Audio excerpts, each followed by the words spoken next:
हिंदी पढ़ने वाले सभी छात्रों का एक बार फिर मैं आर्यश यादव अपने हिंदी कविता चैनल में स्वागत करता हूं। प्रिय छात्रों, आज हम आपको कविवर रसखान द्वारा रचित सवैये के 5वें पद की व्याख्या करने जा रहा हूं। आप उसे ध्यानपूर्वक देखें और सुनें।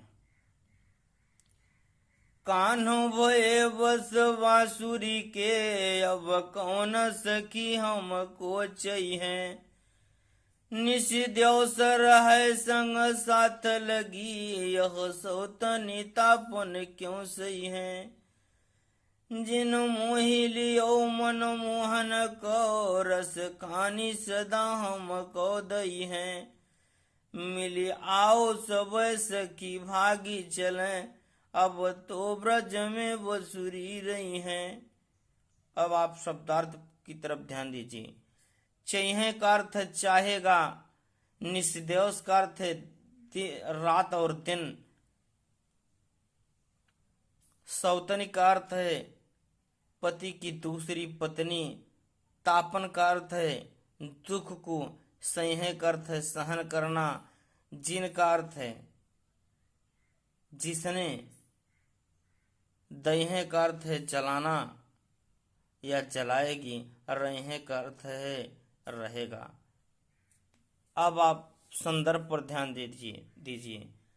प्रस्तुत सवैया हिंदी साहित्य गगन के उदंत मारतंड कवि कुलगुरु सरोवर के न्यूलोत्पल महाकवि रसखान द्वारा रचित सुजान रसखान नामक पाठ से लिया गया है, जिसके रचयिता कविवर रसखान जी हैं। अब आप प्रसंग पर ध्यान दीजिए। प्रस्तुत सवैया में कवि रसखान ने गोपियों का श्री कृष्ण की बांसुरी के प्रति सौतन रूपी भाव का वर्णन किया है।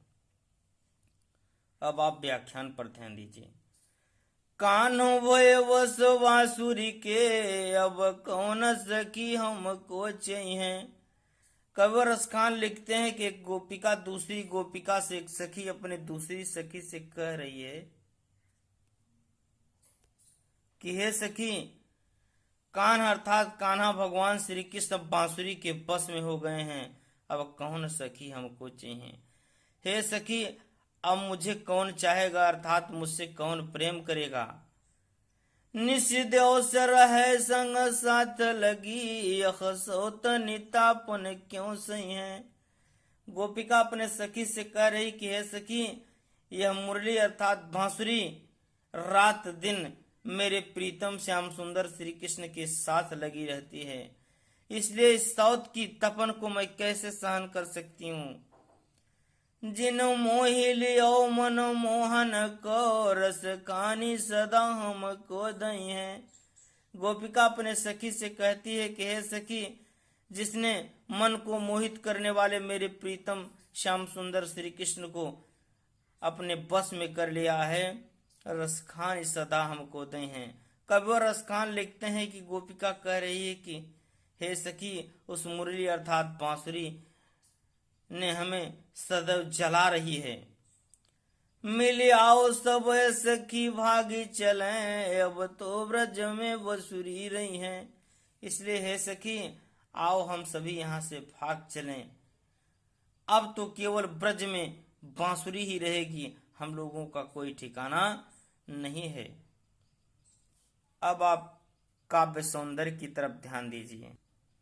ब्रज भाषा, मुक्तक शैली, माधुर गुण, श्रृंगार रस, सवैया छंद। बस बांसुरी,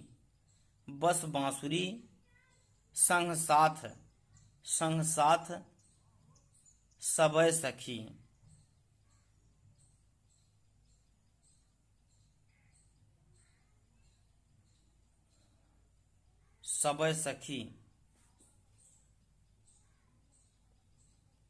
में क्रमशः बस और सवर्ण की पुनरावृत्ति होने से यहाँ पर अनुप्रास अलंकार है, तथा गोपियों की सौतन रूपी बांसुरी का वर्णन किया गया है, जिस कारण यहाँ पर रूपक अलंकार है। प्रिय छात्रों, आप हमारे वीडियो को लाइक करें, शेयर करें, सब्सक्राइब करें तथा अन्य वीडियो को प्राप्त करने के लिए हमारे चैनल के बेल आइकन को प्रेस करें। धन्यवाद।